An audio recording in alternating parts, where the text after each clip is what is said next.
अस्सलाम वालेकुम स्टूडेंट्स। अच्छा बच्चे, हम लोगों ने ना एक्सरसाइज स्टार्ट करते हैं 7.2 10th क्लास की ना। तो इसमें हमने क्वेश्चन नंबर स्टार्ट करना है 3 से। ठीक है, क्वेश्चन नंबर 3 के अंदर कह रहा है कि शो दैट करना है। हमारे पास एक ए पॉइंट है, ठीक है, वो गिवन है 0 एंड 2। बी पॉइंट है हमारे पास √3 एंड -1। और डी सी पॉइंट हमारे पास 0 एंड -2। ठीक है, are the vertices of a right angle triangle. Show that ये करना है कि vertices of right angle triangle है। तो इसका मतलब ये है कि अगर ये vertices of right angle triangle, तो इसका मतलब इसका जो डिस्टेंस लेके ना हम लोग डिस्टेंस, फॉर एग्जांपल डिस्टेंस लेते हैं ए बी का, हम लोग डिस्टेंस लेते हैं, उसका स्केल लेंगे, प्लस करेंगे, या बी सी का डिस्टेंस ले लें, उसका स्केयर करेंगे, और ए सी का डिस्टेंस लेंगे, उसका स्केयर करेंगे। तीनों के डिस्टेंस लेके उसका स्केयर करेंगे ना, तो उनमें से दो वैल्यूज़ को ऐड करेंगे तो हमारे पास इसका आंसर आ जाएगा, मतलब कि तीसरी वैल्यूज़ भी इक्वल। फॉर एग्जांपल मैंने अगर ए बी का डिस्टेंस लिया है, ये देखिए ए बी का अगर मैं डिस्टेंस लेता हूँ तो वो आ जाएगा अपना x2 माइनस x1 का square plus y2 minus y1 का स्केयर। ठीक है, और ऊपर आ गया स्केयर रूट। यहाँ पर जो x2 है आपके पास आ गया जी √3 माइनस 0 का स्केयर प्लस -1 -2 का स्केयर। ठीक है, तो ये आपके पास इसका आंसर आ जाएगा जी √3 का 3 इसके -0 का, तो √3 आएगा, तो इसका 3 + 3।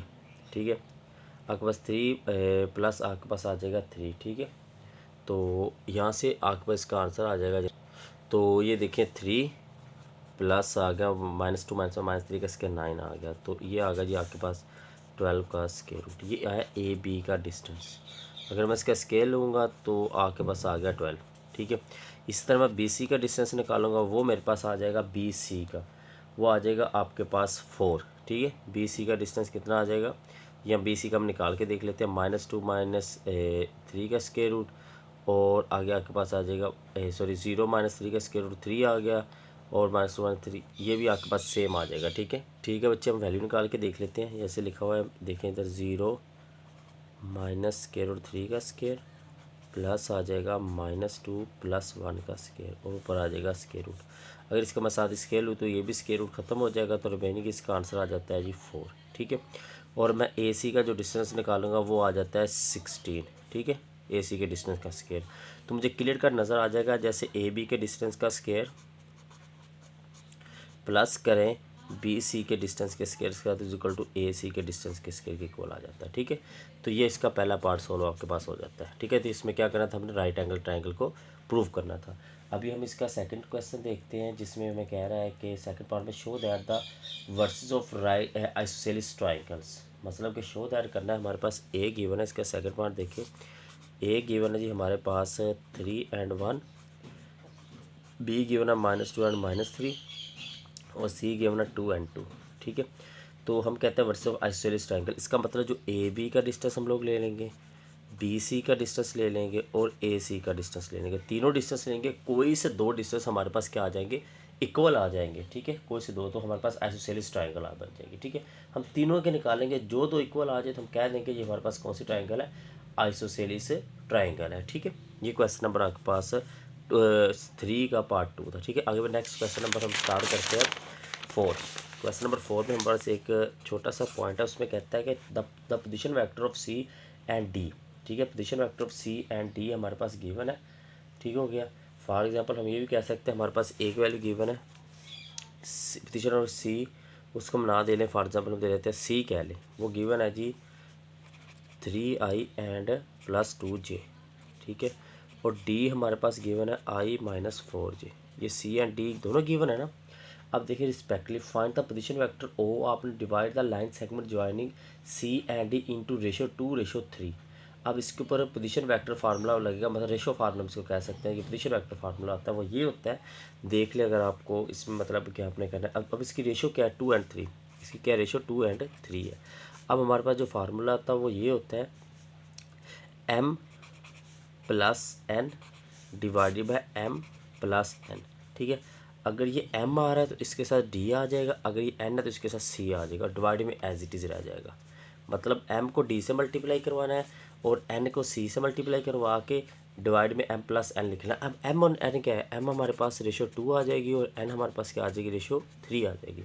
इस तरह हमने इसको सॉल्व करना है। हमारे पास असल में आपके पास पोजीशन वेक्टर का फार्मूला ये है, ठीक है। ये आपने बस फार्मूला याद रखना है, क्वेश्चन इजीली सॉल्व हो जाएगा। जैसे देखिए m आपके पास क्या है, 2 है, 2 इंटू डी कितना है, i-4j प्लस n, और c कितना है, 3i प्लस 2j, ठीक है। डिवाइड बाय है जी 3 प्लस 2, 2 प्लस 3 या 3 प्लस 2 सेम ही होता है। तो मल्टीप्लाई करवाया, सिंप्लीफिकेशन करेंगे तो हमारे पास आ जाएगा 11i, ठीक है। इधर आपके पास 3 वैल्यू आ रही, sorry 11i and minus 2j divide by आ गया 5। तो ये आपके पास इसका आंसर आ गया, ठीक है। ये इसका आपके पास क्या आ गया, आंसर आ गया, ठीक है। अब ये था क्वेश्चन नंबर 4। क्वेश्चन नंबर 5 देखिए उसमें क्या कह रहा है। क्वेश्चन 5 में वो कहता है कि if m is the mid point of x and y, ठीक है। ये एक लाइन है, ये x है, ये y है। x के हमारे पास पॉइंट गिवन है जी 1 -1 एंड 3, y के x एंड y है, और मिड 2 एंड 4। अगर ये मिड हुआ तो मिड पॉइंट फार्मूला लगाएंगे और y की वैल्यू इजीली निकाल लेंगे। वो कैसे लगेगा ये देखिए, मिड पॉइंट ऑफ x, वो देखिए इधर x आ जाएगा। तो वो ये होता है कि y1 मतलब फॉर एग्जांपल x1 जमा x2 डिवाइडेड बाय 2, ठीक है। तो इस x की मिड पॉइंट ऑफ x में ये पे हमेशा जो कोऑर्डिनेट होता है, पहला x होता है दूसरा y होता है। तो ये 2 is equal to x1 minus 3 plus x divided by 2। तो ये 4 is equal to -1 plus x आ जाएगा। तो 4 ये साइड पे plus x is equal to 5 आ गया, ठीक है। ये x की इज इक्वल टू क्या आ गया, 5 आ गया। अभी इसी तरह हम लोग मिड पॉइंट निकाल लेते हैं जी y का। वो क्या बनेगा जी, y1 जमा y2 डिवाइड बाय 2, ठीक है। अब y वैल्यू 4 आ गई मिड पॉइंट की, हो गई गिवन है मिड में, इज़ इक्वल टू y की वन कितना है 3 प्लस y डिवाइडेड बाय 2। तो 4 2 ज़ार 8 is equal to 3 plus y आ गया। तो y is equal to again आपके पास क्या आंसर इसका आ जाता है, y का भी जनाब आपके पास पॉइंट इसमें 5 का 8 माइनस 3 कितना आ गया, 5 आ गया। क्या आ गया, 5 आ गया, 5 आ गया। तो यही हमने इसके पॉइंट निकालने थे एक्स वाई, ठीक है। समझ आ गया आपको, एक्स और वाई आपने इसने कहा था पॉइंट फाइंड आउट करें। ये आपके पास का क्वेश्चन है सॉल्व हो गया। अब हम क्वेश्चन नंबर 6 की तरफ चलते हैं। 6 में हमें क्या कह रहा है, 6 को हम देखते हैं। 6 में हमें वो कह रहा है जी कि आपके पास है जी if O A O B are the find the trisection of the joining A B. Trisection निकालना है। अब सिंपल सी बात है, ट्राई मतलब कि उसको 3 पेयर्स में करना है। मतलब कि आपके पास ट्राई सेक्शन है ना, तो वहाँ रेशो 2 आपके पास आ जाएगी। जैसे देखिए ओ ए आपके पास गिवन है जी -i plus 3j, O B given है जी आपके पास 6i प्लस 2j। और ट्राई सेक्शन का मतलब होता है कि 3 हिस्सों में, जैसे एक लाइन है, इसको ट्राई सेक्शन करना 2 और 1 रेशो ले लें आप लोग। ट्राई सेक्शन ये आप करेंगे, जैसे ये लाइन है, ये 2 रेशो और ये 1 हो जाएगी, ठीक है। जब 1 एंड 2 हो जाएगी उससे कोई इफेक्ट नहीं होता। मतलब कि m आपके पास कह लें आप लोग 1 है या 2 कह लें, उससे फ़र्क नहीं पड़ता। n इज इक्वल टू 2 कह लें, ठीक है। अब देखिए जब इसको ट्राई सेक्शन आपने कह दिया, अब फार्मूला क्या बनेगा आपके पास, अभी प्रीवियस आप फार्मूला करके आ चुके हैं। मतलब कि पहले आ जाएगा m plus n divided by m plus n। m के साथ क्या मल्टीपल होगा, ओ बी, और n के साथ मल्टीपल होगा ओ ए, ठीक है। m आपके पास क्या है 1 है, और वैल्यू आगे ओ ए की सॉरी ओ बी की प्लस 2 इंटू ओ बी की वैल्यू आगे डिवाइड बाय करेंगे 1 प्लस 2। तो इसको जब सिंप्लीफिकेशन करेंगे तो आपके पास इसका आंसर आ जाएगा जी। इसका आंसर मेरा बेटा आपके पास आ जाएगा overall 11i plus 7j divided by क्या आ जाएगा 3। ये इसका आंसर आ जाएगा, ठीक है। ये था क्वेश्चन नंबर 6 आपके पास। अभी क्वेश्चन नंबर 7 देखते हैं।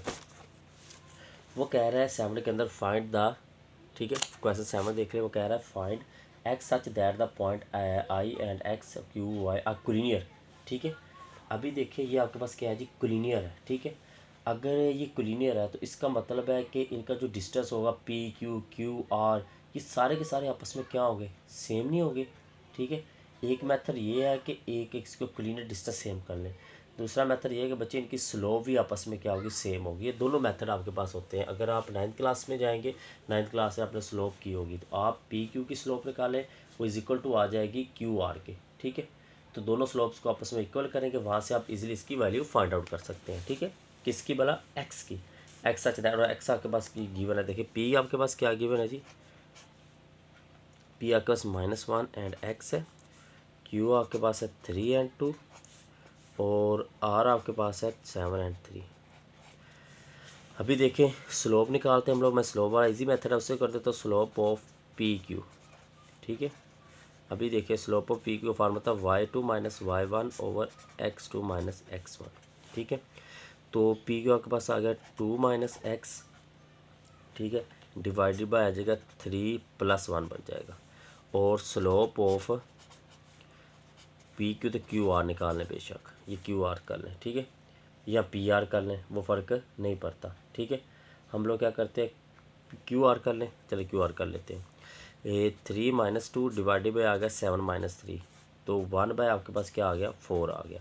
दोनों को इक्वल रखें, 2 - x over 4 is equal to 1/4, 4 4 से गया, 2 - x इज इक्वल टू 1, तो x इज इक्वल टू 3 आपके पास का क्या आ गया, sorry x equal to 2 set के -1 अगर x इक्वल टू 1 आ जाएगा, x इक्वल टू क्या आंसर आ जाएगा आपके पास है 1 आ जाएगा। और ये आपके पास क्वेश्चन नंबर सॉल्व हो गया मेरा बेटा 7।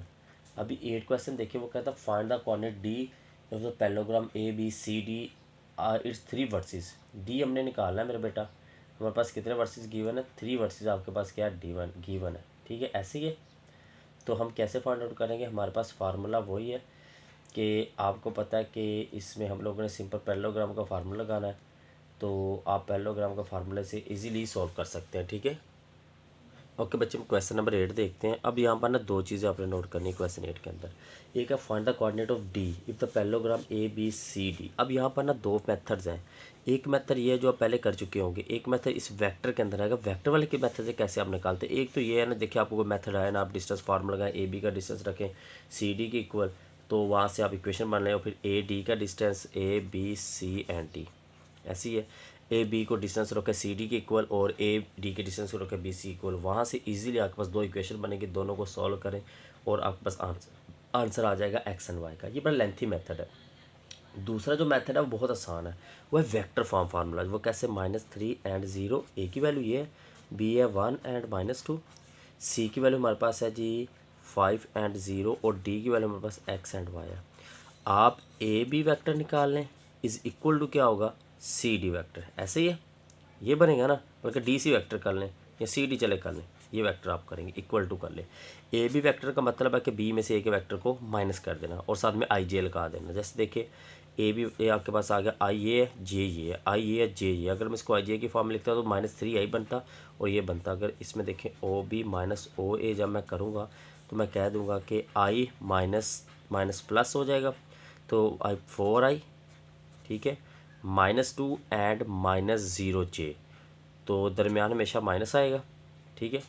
और ये देखिए ऐसे आ जाएगा। चलो मैं इसको प्रॉपर कर देता हूँ, फर्स्ट टाइम हम कर रहे हैं, इसको देख लेते हैं। आई +3 इंटू आई आ गया, दरमियान में क्या आ जाएगा आपके पास माइनस आ जाएगा, ठीक है, दरमियान में माइनस आ जाएगा, तो ये आपके पास क्या बनेगा -2 and -0 of j is equal to, ये आप डी सी डी लिख रहे हैं, डी लिखे तो डी में सी निकालना, तो x -5 I plus y -0 of J आ गया, ठीक है, ये आ गया आपके पास। तो ये बना 4i + 2j is equal to x -5i and plus y of j। Compare करो i के साथ, j के साथ, तो 4 इज़ इक्वल टू x -5 आ गया और 2 इज़ इक्वल टू y आ गया। तो y का आंसर 2 आ गया और x का देखिए 4 है, तो x को इधर ले आए या उधर रहने दे, 4 - 5 इज़ इक्वल टू x आ गया, तो x इक्वल टू -1 मेरे पास इसका आंसर आ गया, ठीक है। x इक्वल टू क्या आ गया -1 आ गया और y इज इक्वल टू 2 आ गया। तो ये मेथड आपके लिए ईजी है, आपको अपना दूसरे मेथड से जो दूसरा आप लोगों ने मेथड इसका करना होगा, ठीक है। ये वाला मेथड क्या आपके पास है ईजी है अगर देखा जाए तो, सही है बच्चे। अच्छा बच्चे, इसमें ना एक छोटी सी मिस्टेक आ रही है, ये मिस्टेक आ रही है कि मैंने जब ना इधर तो चले देखे 9 आता है ना, वो इसके ठीक है बाद में देख लेते हैं, बल्कि +9 बनता है। तो मिस्टेक ये आ रही है, जब मैं ए बी डिस्टेंस ले रहा हूँ तो मैं लूँगा जी C D D C distance आएगा, ठीक है। A B is equal to क्या आएगा D C distance, I think यही आता है, हम इसको क्रॉस चेक भी कर लेते हैं। देखिए O B is equal to आपके पास आ गया आई +3 जे आई आ गया और -2 0, ठीक है, तो -1 + 2 जे हो गया, ठीक है। और ऊपर आएगा 5 - x आई एंड दूसरा आपके पास प्लस बन जाएगा 0 माइनस वाई ऑफ जे, दरमियान में नेगेटिव आता है, हम मिस्टेक करते थे दरमियान में क्या आता है इसके नेगेटिव आता है, जब मिस्टेक नॉर्मली हमसे हो रही थी, ठीक है। तो ये बनेगा जी आपके पास 5 minus x of i is equal to 4i, तो यहाँ से x इक्वल टू आपके पास 1 आ जाएगा और 2 इज़ इक्वल टू वाई आ जाएगा, वाई इज इक्वल टू आ जाए और एक्स इक्वल टू क्या आएगा आपके पास 1 आएगा, ठीक है। यहाँ से हम थोड़ी सी मिस्टेक कर रहे थे, A B is equal to D C आता है पैरेललोग्राम के अंदर, ठीक है, क्योंकि वेक्टर नोटेशन भी आपने देखनी होती है। तो ये क्वेश्चन आपके पास है 8 वाला सॉल्व हो गया, ठीक है। अभी 9 क्वेश्चन देखें, उसमें सिंपल ये लिखा हुआ है कि ए बी उसने पहले बता दिया, A B vector is equal to क्या है जी सी डी के है, मतलब कि आप O B minus O A करेंगे is equal to O D minus O C करेंगे, ठीक है। मतलब इसमें आई को आई के साथ करना है, जे को जे के साथ। अगर मैं ए की वैल्यू लिखूँ वो आ जाएगी, देखें इधर 0 आई प्लस 2 जे, ये मैं लिख देता हूँ। सी इज़ इक्वल टू आ जाएगी जी आपके पास -2 I plus 4 J, and D is equal to आ जाएगा -i प्लस 5 ऑफ जे, और बी आपके पास क्या आ जाएगा एक्स एंड वाई आप कह लें, ठीक है। सिंपल सी बात, अगर ए बी आपने निकालना तो ये एक्स आपके पास क्या आ जाएगा X and X I plus Y J minus of आ जाएगा 0i प्लस 2j। सेम इसी तरह दूसरी साइड करेंगे तो x minus 0 x I plus y minus 2 of j is equal to C D, D में से सी के एलिमेंट को माइनस करना है, डी में से किसके सी के एलिमेंट को माइनस कर देना, -i माइनस 2i तो प्लस आ जाएगा, तो आई आ गया यहाँ पर, और दूसरा क्या बनेगा 5 में से आप लोगों ने -4 किया तो आपके पास क्या आ गया 1 आ गया, तो प्लस जे आ गया, तो x इक्वल टू 1 आ गया, और y इज इक्वल टू ये 2 प्लस क्या minus y minus 2 is equal to 1, तो y इज इक्वल टू आ गया 1 प्लस 2, तो y इज इक्वल टू 3 आ गया मेरे बेटा। ये y का आंसर आ गया, ये किसका आंसर आ गया x का आंसर आ गया। ये क्वेश्चन नंबर 9 आपके पास सॉल्व हो गया, ठीक है। ओके, क्वेश्चन 10 देखते हैं हम लोग। 10 में क्या कह रहा है, वो कह रहा है versus of A quadrilateral of you V W and x, वो ये गिवन है, find the mid point of its sides and prove that the figure obtained by joining the mid point का अपना कंसेक्टिवली इज ए पैरेललोग्राम। अभी देखिए इसकी पहले पर हम एक क्वाड्रिलेटर बना लेते हैं, ठीक है। या अगर फॉर एग्जांपल क्वाड्रिलेटर बन गई, एक यू है, वी है, डब्ल्यू है और एक्स है। मैं पहले ये मिड पॉइंट निकाला, फिर ये मिड पॉइंट निकाला, फिर ये मिड पॉइंट, फिर ये मिड पॉइंट, ये इसको ऐसे और ऐसे और ऐसे। आप जब इसको मीट कर देंगे, पहली बात के मिड पॉइंट का फार्मूला आपको मैं बता दूं, मिड पॉइंट होता है x1 जमा x2 divided by 2 and y1 जमा y2 डिवाइडेड बाई 2। ये मिड पॉइंट फार्मूला है, ठीक है। मिड पॉइंट फार्मूला मेरे बच्चे ये है, इसको आपने यूज़ करना है इसके अंदर, ठीक है। x1 and x2 divided by 2, y1 जमा y2 डिवाइडेड बाई 2, इस पॉइंट को यूज़ करके यहाँ से आपने u का v का इनके सब के दरमियान के मिड पॉइंट में निकाल देने, ठीक है। अच्छा, मिड निकालूंगा, u v का आ रहा है मेरे पास एक 1 आ रहा है, एक 5.5 आ रहा है, v w का आ रहा है मेरे पास 5.5, और ये सारे के सारे मैं आपको बता रहा हूँ जनरल ना, वो आपने खुद निकाल लें, ठीक है। जब इसके मिड पॉइंट निकाल लेंगे तो इनको आपस में आपने क्या कर देना, मीट कर देना, ठीक है। तो ये आपके पास क्या अपना दीज पॉइंट ऑफ पैरेललोग्राम आपके पास हो जाएगी, इक्वल साइड इनकी इक्वल आनी चाहिए। अब उसके ऊपर भी अगर चाहें तो आप इसके ऊपर डिस्टेंस फार्मूला लगा के आप प्रूव कर सकते हैं कि ए बी, फॉर एग्जांपल इसको नाम दे रहे ए बी, इसको सी डी, तो ए बी का डिस्टेंस सी डी के इक्वल आ जाएगा, ठीक है। तो ये पैरेललोग्राम आपके पास प्रूफ हो जाएगी, ठीक है। ठीक है बच्चे, और यही आपके पास मेन क्वेश्चन थे 7.2 के जो इंपॉर्टेंट थे, वो मैंने आपको करवा दिए, ठीक है। इसको देख लीजिएगा, अगर इसमें प्रॉब्लम तो फिर लाजमी बताइएगा।